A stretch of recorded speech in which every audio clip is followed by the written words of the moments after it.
Thanks. Well, thank you. Thanks for having me. It's an honor to be able to speak today. The focus of the topic is obviously bringing bird scooters to Oswego. So before I get too far into that, the details and the experience we've had so far with bird scooters, I feel it's important to provide some context about why, as mayor, I thought it was okay to have bird scooters flying around the city, and why I felt, even before they arrived, that it could be helpful to city residents and help to move the Oswego community forward. So to provide some of that context, just so you know, the city of Oswego, it's about 18,000 people. We have SUNY Oswego just to our west. That brings in about another 4,000 to 6,000 students. So, you know, about a population of 20,000, 22,000 for most of the calendar year. So we're divided by the Oswego River. We host some major events like Super Dirt Week, which was this past weekend. 40,000 people come into town. Harbor Fest is an annual 4-day festival we have. About 80,000 people come into town, and then some other small to mid-size events throughout the year. So it can be, for being a small town, it can be a pretty busy place. And it's about 7 miles in length and about 4 miles deep. So just to give you some sense of the size. But more importantly, back in 2016, we won then Governor Cuomo's $10 million Downtown Revitalization Award. And that was a program set up by New York State that had about 122 communities statewide compete for 10 grants that would be given out for $10 million to be used to revitalize your downtown, anywhere from community planning projects to economic development projects, or smaller grant programs that you could give to small businesses to help spur growth and some additional economic development in smaller cities, particularly for upstate New York. So we were lucky enough to win that in 2016, which coincidentally was the first year I took office, so it was a good springboard for us. We used our $10 million to do 12 different economic development projects. 3 of those projects were municipal planning projects, so we did a $1.5 million Complete Streets project. We did about $1 million pocket park, where we built a small pocket park space in the middle of our downtown, and then we created a mini grant program for $600,000, and then 9 economic development projects. Of those economic development projects, this is why I think the context is important. They included private developers, so it wasn't just the city keeping $10 million. We gave it to private developers to do projects and to convert underutilized or vacant space into mixed-use developments. So the majority of our projects were mixed use, where you have commercial space on the bottom and residential space up top. So we knew, this is just this is a before picture and an after picture of our $1.5 million project. This is that pocket park I was talking about before. After, we just completed that really cool mural, which I'm proud of. And I'm just going to breeze through quickly some examples of projects we did so you get the sense of how many people are now living in our downtown. This is a before picture, and then we used about $1.5 million to solicit a private developer to buy this building and develop it into this. The bottom story is a southern barbecue cookhouse type restaurant, and then you have 4 stories of residential, and that part on the top is what we call the Rooftop Lounge, where it's an after-hours bar on the rooftop. And there's about 22 units there, ranging anywhere from about $850 a month for 1 bedrooms to $1,200 to $1,400 a month for 2 bedrooms. Within about 2 months of this building opening, it was 100% occupied. And what was interesting about this is we were actually attracting new residents to Oswego, because over 60% of the people who leased up in this building within the first 2 months lived from outside Oswego County and moved in right into downtown Oswego. This is a before picture. This project's still under construction. It's a approximately $20 million mixed-use building, commercial space on the bottom. We're working on getting a tenant in that space now. We have a good lead, and then about 70 residential units ranging anywhere from $600 to $1,000, I believe. This is a before picture of the backup DPW garage for the city. Now it's another mixed-use development. And then we have some other projects I just wanted to quickly highlight to give you a sense of the change taking place in Oswego. We secured $12 million in grant funding to redo our marina and a pier that goes out into Lake Ontario that before was a gravel driveway to nowhere. Now we're making that a pedestrian-oriented boardwalk and put into productive use.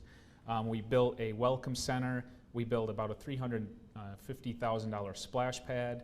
A couple years ago, we built and opened a dog park, Oswego's first dog park. So the point in explaining all of that is when we were approached by Bird to allow bird scooters to come into Oswego, the fact is we were already moving in a direction where we had an influx of people moving into our downtown. That was the whole point of our downtown revitalization initiative and the vision we had. Oswego has a very unique problem compared to other upstate New York communities. We have most upstate New York communities say, where are the jobs? The jobs left, the people left, and now we're these old manufacturing towns that are sitting empty and vacant. Well, Oswego is almost the opposite. We have major employers like Novelis, an aluminum plant, Exelon, a big power plant, SUNY Oswego, as I mentioned, Oswego Health is a large hospital campus right in our downtown. So we have all these major employers that employ people. The struggle has always been to get those people to live in the city versus commuting a half hour, 45 minutes in to work. And two issues really were brought to light when I first became mayor. We asked these major employers why their employees weren't living in Oswego.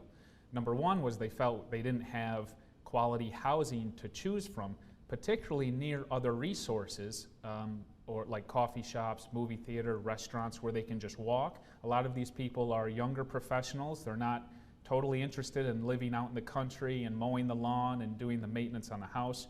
I'm right up there with them. I mean, I struggle to change a light bulb, so I just want to show up and watch an hour of Seinfeld and go to bed. So that was one thing. And a lot of these people work 12-hour days where they get home and they're going to hit the restaurant on the bottom, go upstairs, go to bed, and get ready to work for work the next day. So that was issue number one. And issue number two was transportation, just a lack of transportation. If you live in an apartment downtown, more often than not, you may not own a car, or you certainly park it. It's a little bit of a walk away, and you prefer to just walk to wherever you need, walk up to the nearest convenience store, grocery store, or to dinner, and not have to go walk to the car, start the car, haul grocery bags up the stairs or the elevator. So when Bird approached us to come into Oswego, I thought it made total sense. Number one, the recreation factor. We have Brightbeck Park, a lot of the improvements I just outlined. I knew that the probably primary use in Oswego for the scooter was going to be recreation. The new marina, Brightbeck Park, we did a bunch of improvements, which is a large park right along the lake. So I knew that people were going to hop on, cruise around the park, cruise around the marina, laugh and play, and then park it for after 10 minutes and move on. But I also knew that there was going to be it was going to fill a major void we had for transportation, especially with all these new people living downtown. And I think it's proven to be right, looking after we started Bird on July 4th. And you'll see the usage numbers in a minute. But I think it has certainly served a need and filled that void, probably not entirely, but to a certain extent. So just talking about what it takes to use a Bird scooter in the city, it's $1 to start the scooter. You download the app on your phone. Once you have the app, you sync up your debit card to it. You walk up to the scooter, you just flash your phone to the barcode that sits on the handlebars on the scooter, and once that scooter registers your phone, it automatically fires up, and it costs $1 to do that. And then it's about 49 cents a minute to ride after that initial $1 fee. Now, just so everyone's clear, the city of Oswego collects about 15 cents a ride.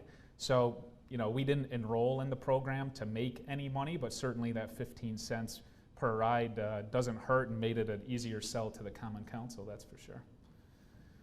We started on July 4th, as I said.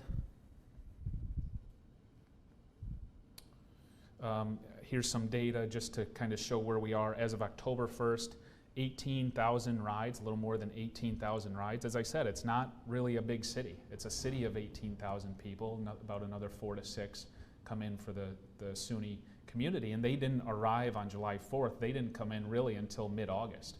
So it just goes to show really how popular the scooters are, not just with the SUNY students, which we thought would be the primary target audience, but the residents downtown, and then, as I said, recreation, kids in the parks and so on.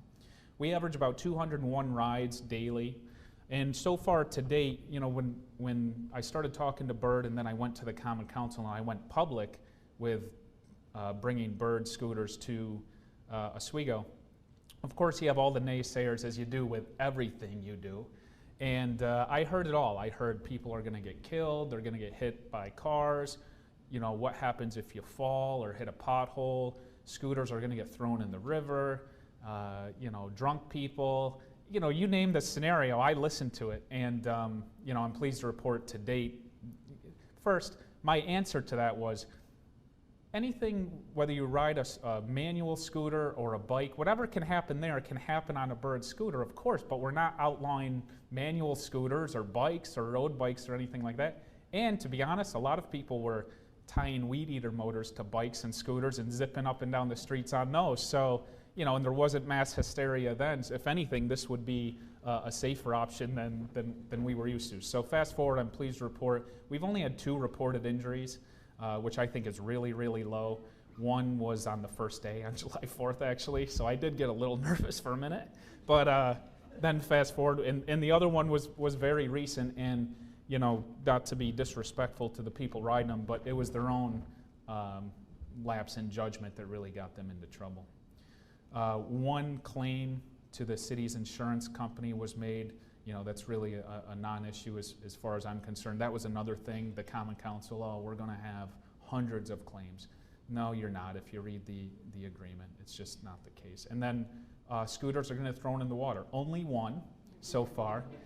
Oswego Fire Department fished it out. We turned it over to Bird. I think they're pursuing the person who, my understanding was, he got mad at his girlfriend and took it out on the Bird scooter, which isn't the worst thing he could have done if you think about it. Managing the Bird fleet, I want to talk about two things here. So the photo is a picture of me, obviously, in my summer attire, but that's my July 4th attire. That was the first day we launched them. And the picture with me is what we call the fleet manager. So Bird hires a local person to be the manager, and obviously I exchanged information with that person right away and kind of made him aware of our expectations and some of what I was concerned about going in. But he's been a great help and a great asset to the team. So what happens is he will go around at night and in the morning, and he'll pick up Bird scooters, bring them back to the location, pickup locations is where we call them. When we enrolled with Bird, they really listened to the municipality to see where we wanted scooters placed, where we wanted speed limits put in, where we thought use would be, where we didn't want Bird scooters to go. So we identified about half a dozen pickup locations, we call them, where every night the Bird manager will go in, he'll pick up all the scooters, any scooter that's damaged or needs to be recharged or needs any maintenance of any kind, he takes with him and takes out of commission. And then he replaces it with a fully charged, ready to go scooter. And he takes all the scooters, because you can ride the scooter and just leave it anywhere and sign out. You do see occasionally a scooter will be in the front lawn of a residential home. You'll see it parked in front of a business. You can see it laying in the middle of a field. So he'll pick them all up at the end of every day and throughout the day, and he brings them back to those identified pickup locations for the next morning. And that's where you'll see anywhere 6 to 8 scooters lined up neatly, and then people have become accustomed to knowing where those pickup locations are. So they'll walk there, they'll take them and go where they need to go. He also, anytime I see, you know, an issue with a scooter, or if it's laying in the middle of the road or in a place it really shouldn't be, if a resident calls me who's really irate and doesn't like the idea of a scooter laying in their lawn, I shoot him a text, he comes right out and gets it. He has a big van that he loads these things up with. He has a team of, I want to say, 3 or 4 people just in case he isn't around, they pick it up. And then Bird also sets up metrics that they consult with the municipality on, where you really can set and evaluate their performance. So as mayor, if I'm getting calls about these scooters laying around in bad locations, or they're always damaged, or they're not charged, and I'm getting those complaints, he's set up to performance metrics, so it becomes very clear if he's not doing his job. And then Bird will consult with the municipality or not, and make a change if they need to. So that really institutes some accountability to the whole program, because nobody on city staff is responsible for maintaining or doing anything with the scooters. It's strictly Bird's company and their fleet manager. The graphic that I attached is a screenshot from my phone. So when you first talk to Bird, you can first set geofencing for the entire city on where you want scooters to go and where you don't want them to go. My initial reaction was to outlaw some areas in the city, but I took the advice of Bird, who said, you really should leave it open and let, I'll call it the market, kind of tell you where they are or aren't going to go, or just be complaint driven. If you get a batch of complaints from a neighborhood who really hates these things, then geofence it off. But don't get too picky and just let kind of the system work itself out. I'm glad I took the advice because as you can see, that map, every white icon is a scooter that I can pull up on my phone. So if I want to go for a ride, I can just walk to the nearest one and have ready to go. If a scooter's on there that's damaged or isn't charged, it comes off of that map. Also, Bird lets you set different speed limits. So I believe the scooters go about 20 miles an hour. Right out of the gate, I thought that was a little fast, so we backed it down to 15 citywide, and then in specific areas like Brightbeck Park, where there's a lot of people walking, lounging around, it's kind of a low-key park. And then the river walks, which is narrow right along the Oswego River, I thought going slower would be better, so we backed it down to 10. I think that was a wise decision, and Bird's been great about that. Also going down hills, they go a little fast, so I think backing down the speed limit's been smart. And I mean, I ride them quite often. 20 miles an hour is pretty fast for me, and I'd like to think I know what I'm doing. So you get somebody who's had a few in them, or maybe less experienced, they can go pretty fast. And then that icon on the bottom is the blue button that you actually push that brings you to a photo, and that's what you use to scan on the barcode on the scooter.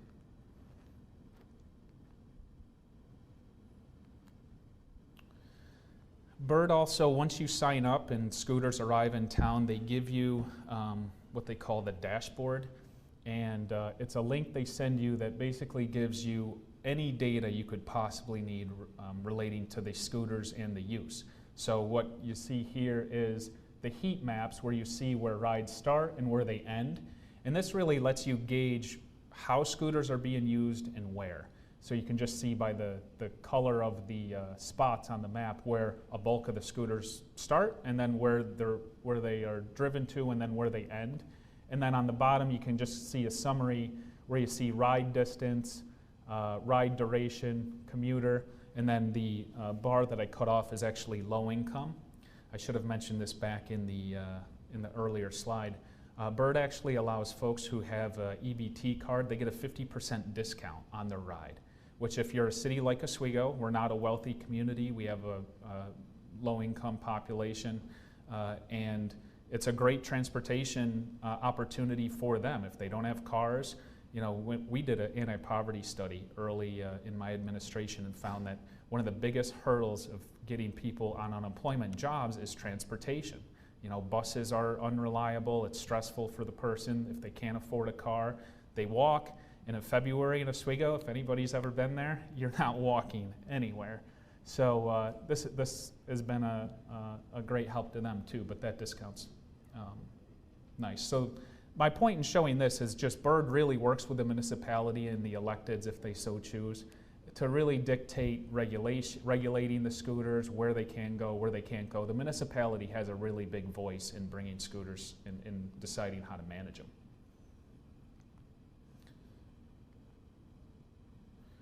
I just wanted to kind of highlight some of the feedback that we've had. The one picture is actually 2 City of Oswego code enforcers that use the scooters to go out on patrol one day, so that was a good bill that Bird made. But it's just a great way to bust through downtown in some neighborhoods. They leave City Hall, and instead of firing up the city car, part of this too is pollution, reducing emissions. You know, these are electric scooters, and these code enforcers would, you know, sometimes go fire up the city car or city truck to drive 3 blocks and then turn it off or leave it running while they go and do their inspection and come back. So they'll get on these scooters and bust up 3 blocks to do a commercial inspection or get through a neighborhood and get back to City Hall. So I felt it was good to include that. And then the top paragraph is just a screenshot of a Facebook post into my government page that I thought was worth sharing because it really comes full circle with some of the things I talked about earlier, where this individual's complimenting the new splash pad, the new park improvements, and then part of the compliment and part of making the of Oswego, her being excited about being in Oswego and feeling like Oswego's revived, is she clearly mentions the scooters going around the park and the kids riding them and people enjoying them. It just adds to the feel of the park and the community. It's actually nice to see people having fun in your hometown, which is something Oswego was missing for so long. And it just complements a lot of the other improvements that we've worked hard to make happen these last few years. And then I included a screenshot from the Oswego Police Department. I want to say that it is imperative when bringing scooters into your municipality or an area, that you have the support of the local law enforcement and that they understand the rules themselves. When Bird first landed July 4th, 5th, and 6th, we did get a lot of calls into the Oswego Police Department about questions. How do they work? Why is there a scooter in my yard? What do I do with it? I went to move it and it started buzzing, because they do start to buzz unless you pay for it, so you can't just take it away and bring it in the garage. So one I guess tip or lesson learned would be to make sure that the rules are explained before you introduce them to the community as clearly as you can explain them, and then have the infrastructure and communication set up so that when they do land and they're introduced and people are still becoming acquainted with them, people on staff and particularly in law enforcement know how they work, what to tell people. Don't touch it. A guy will be around to come pick it up shortly. And the rules. You know, some people, they weren't sure, are they supposed to be ridden on the sidewalk or in the street? The rules of the scooter, you ride in the road, and any rule of the road applies to you riding a scooter. So that is one thing I learned, but I'll say with the support of OPD, it's really the first 2-3 weeks, there were a lot of calls, a lot of questions, a lot of uncertainty, but it really cleared up pretty quick. And then when SUNY came in August, these kids know the program, they have the app, and so on. So it really, really worked out. That's the end of my presentation. I just want to make sure I didn't forget anything. Yeah. So I'm happy to take any questions. I hope that's a decent summary and I gave you enough context. Do you have plans? What are you projecting for winter? Are you going to take them off the street completely, or are we out there? Yeah, I mean, we'll if it keeps going like it is now, we can leave them on the road for a while, but I think probably mid-November. We have a lot of Halloween events, and I'd like to see them stay out past Halloween, but I think probably early mid-November they're going to have to come off the street, or at least certainly reduce the size of the fleet drastically, because it rains and snows every day. So, and I can't imagine the salt's very good for the scooter. So I'm coming from a city perspective of protected bike lanes. Do you foresee with increased usage any need for additional signage, demarcation? Absolutely, but that really isn't anything different than we were doing before Bird landed. So we've actually instituted some bike lanes. We did a bikeway project on West Seneca Street that's been really successful.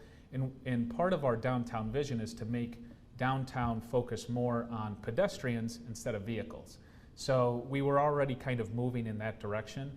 I do think if Bird scooters are going to stay around the community for a long time, we certainly need to make more investment to speed up installing bike lanes or ride lanes, and make sure to continue educating motorists that you have to share the road. Oswego has long been a vehicle, concrete, asphalt city first. And the notion of putting pedestrians and grass and flowers and trees everywhere is really a new concept to the community. Yeah, but we're moving in that direction, and I think Bird just further proves that that we need to continue moving in that direction. And I'll say, the original Bird fleet that landed was approximately 40 scooters, and then it was increased to 70 or 75 because of usage. So now with that increase, you have to share the road. With 40 scooters, it was kind of neat. Oh, there's one of those Bird scooters, cool. With 75, you're everywhere you drive, you're seeing these, so people are naturally becoming used to them and sharing the road because now they're kind of forced to. But certainly, we were moving in that direction anyway and need to speed it up with the scooters there. Did you look at other scooter providers, and if so, how did you choose those? I was familiar with Lime and Bird. So I read a little bit about each, and then once Bird reached out to my office is when I think we had an original conference call and looked, more into Bird. And quite frankly, ever since the initial dialogue with Bird, there was never a concern I had that they didn't address or couldn't address. So I didn't deviate much away from Bird once we started talking, and I've been really happy with their service. And I mean, I'll tell you, another thing you can do is if we have an event, for instance, we have an upcoming Halloween event on the Riverwalk, which is a popular place for Bird scooters to cruise down. You can black out that area for 3 days. So when I send Bird, a quick email to say, hey, I need Brightbeck Park blacked out for the next 3 days, they respond in like 2 minutes, which is better than my department heads most of the time. So I've been really happy, and so once the dialogue started, I was comfortable with them. They addressed my concerns, and that's the way we went. And when they hit that geofence, the scooter just shuts off? Yeah, it's not a dead stop, so you hit the geofence and it winds you down very slowly, and then you're done. And most people know what, the event kind of speaks for itself. Oh, they don't want us riding here, turn around and go back the other way. So what, do you, as a city, have an insurance policy related to this, or does Bird carry your insurance? When you go to sign up for the app, I think when you first download the app, you have to click, I agree to the terms of this consent form waiver, whatever it may be. And that's what covers us. Doesn't stop anybody from claiming, and who knows, maybe there's a gap in the armor somewhere, but we're pretty comfortable. I had our legal team review it, and they seemed more than comfortable with it, so yeah, So you literally have no expenses? You just No. make the 15 cents? Yeah, no, we just make the 15 cents, yep. On the topic of that revenue, do you have that earmarked for any type of infrastructure development or enhancement to the program? We just set it in a separate account so we know where the revenue's coming from. It's a standalone account. We haven't really had enough money in it to make a decision, but back to ride sharing, it'll certainly go into either helping with infrastructure for bike lanes, scooter lanes, or park projects, whether it's landscaping or park improvement projects. So it's definitely going to be set aside for a certain purpose. We had a question online that someone's asking, Ryan is asking, has it helped merchants, restaurants to really get new customers from across town because of the mobility? I think so. I mean, I think it's really highlighted downtown. One of the most frustrating complaints for me was people not going downtown to support our small businesses downtown because they didn't have any parking, which Oswego has way too much parking.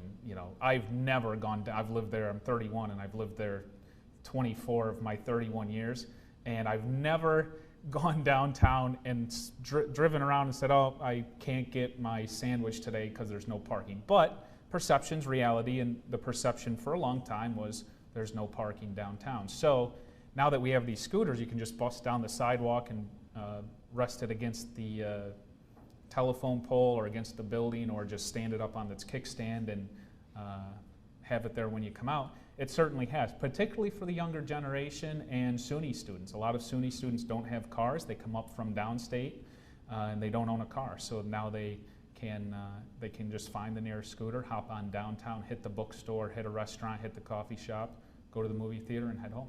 Pay their parking ticket.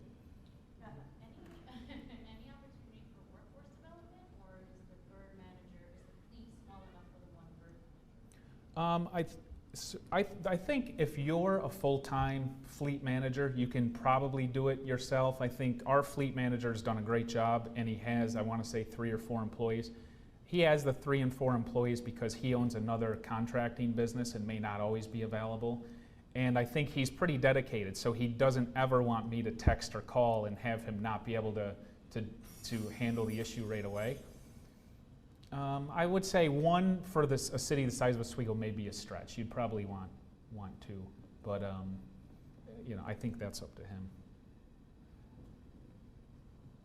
And he's an employee of Bird then, and then he subcontracts others, or are they all employees? I think he works for Bird, and then he just hires those people. I think they also work for his other business, and he just pays them to help him out. I'm not sure on that though, but.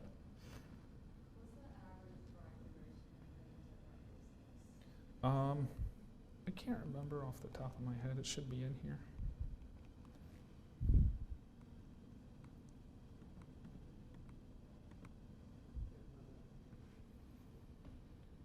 So that's cumulative. So it's really not. I mean, it depends. Oswego is a pretty small city, so if you're hopping on the scooter to go somewhere, you know, you're probably riding at a half-mile tops because everything's really pretty close together. If you're just going on recreation, like I tend to do from time to time, you know, you can go on for 20 minutes and, you know, travel 2-3 miles. So it depends on the use. I don't really want to guess because I'll probably be wrong, but it's on my dashboard. We can exchange emails and I can get back to you.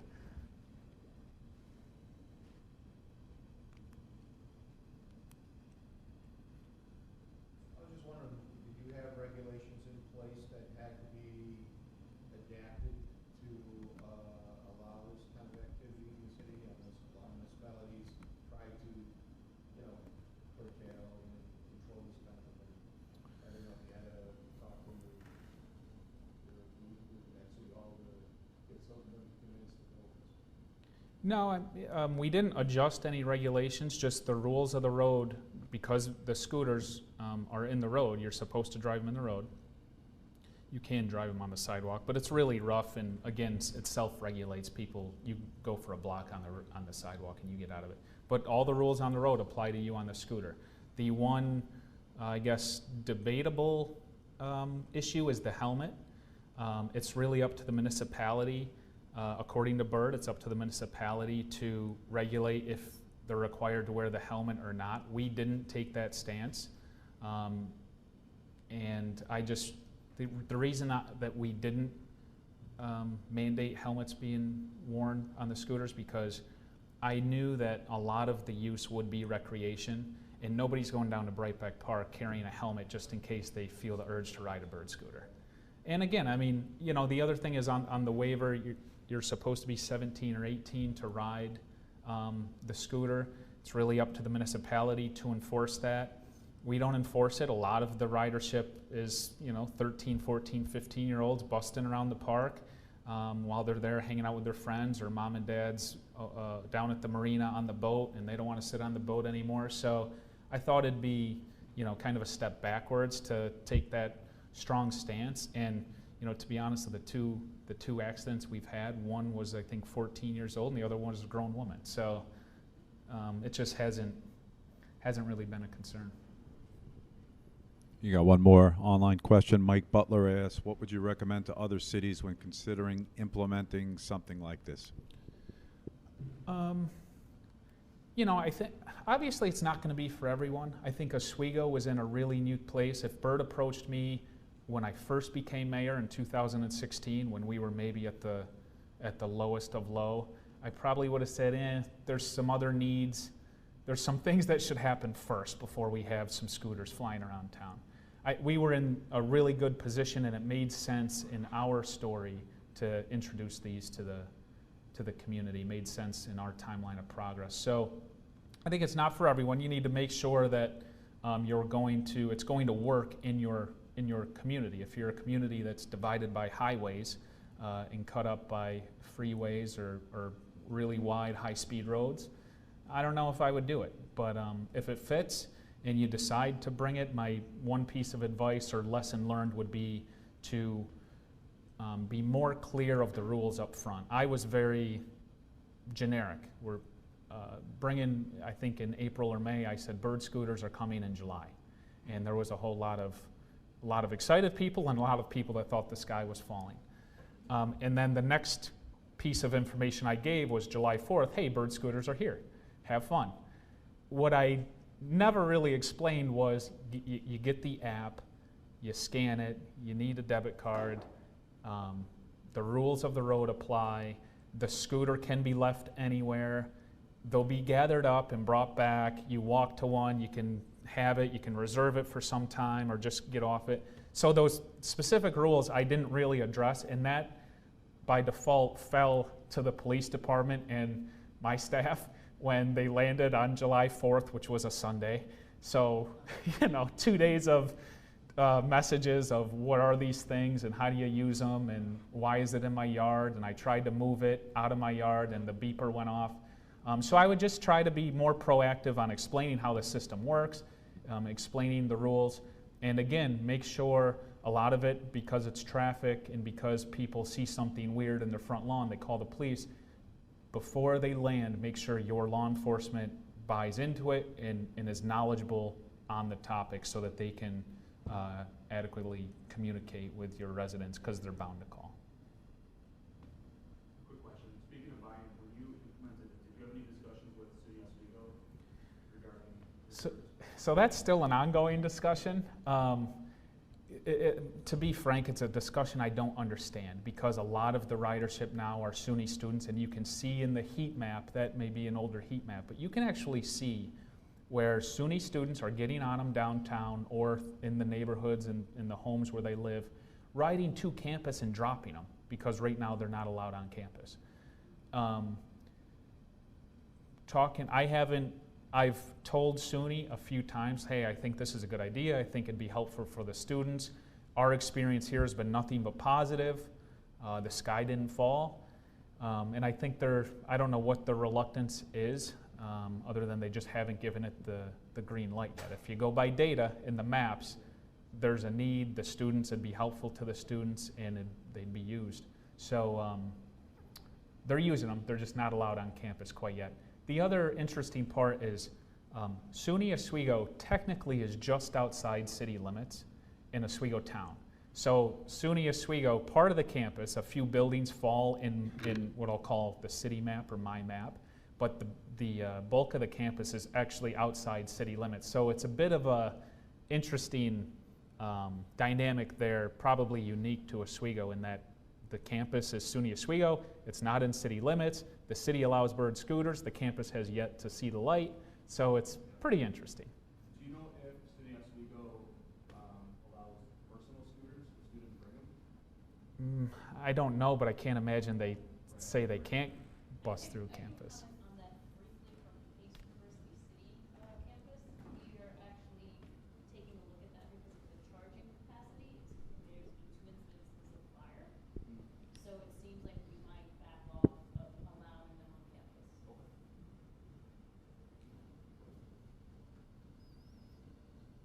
That it? One more? A couple more? I understand the fleet for Oswego is fairly small, right? You mentioned 75 or so. From your side, does it require any oversight of fleet management in terms of do you have enough, do you need more?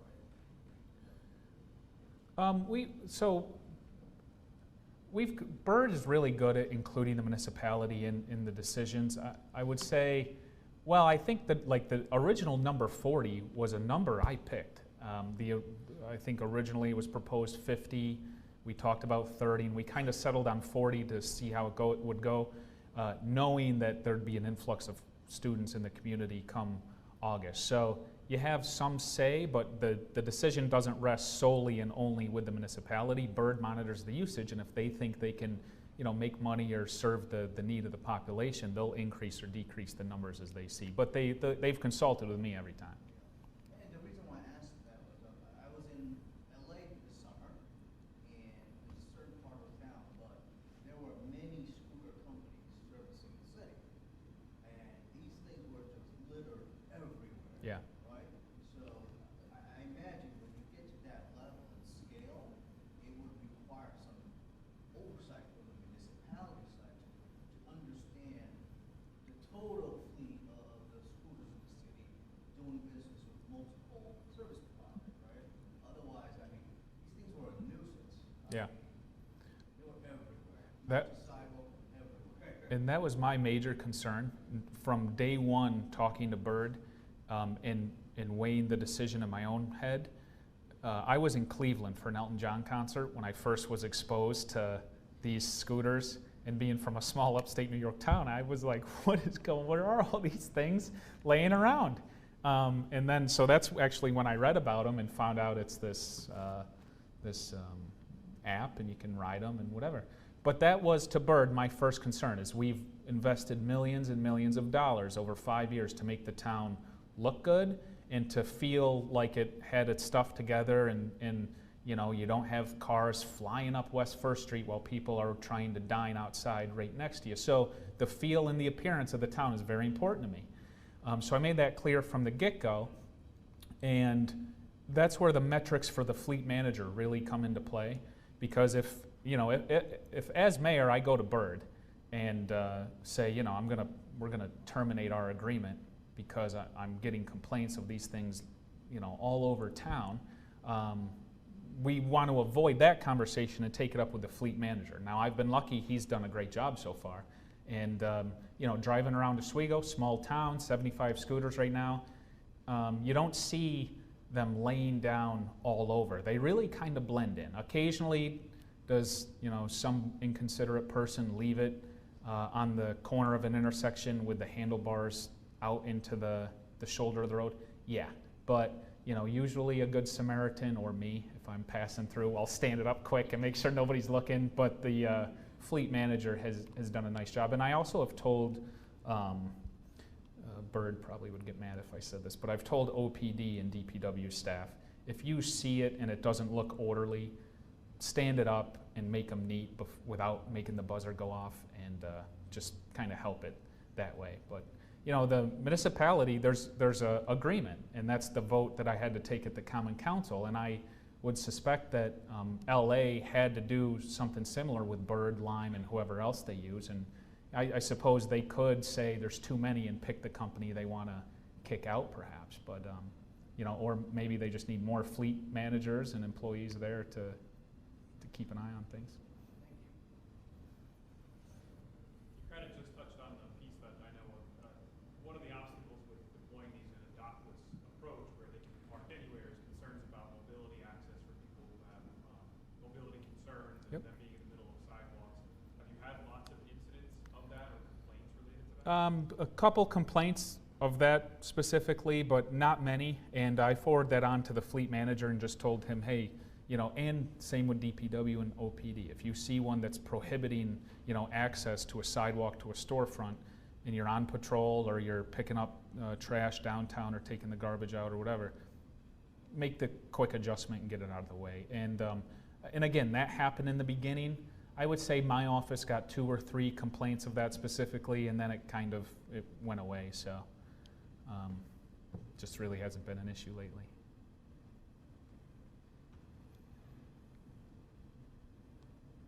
Good to go? Going, on. All right, it's been a pleasure to speak with you. Hope you have a great rest of the conference, and it was nice meeting everybody.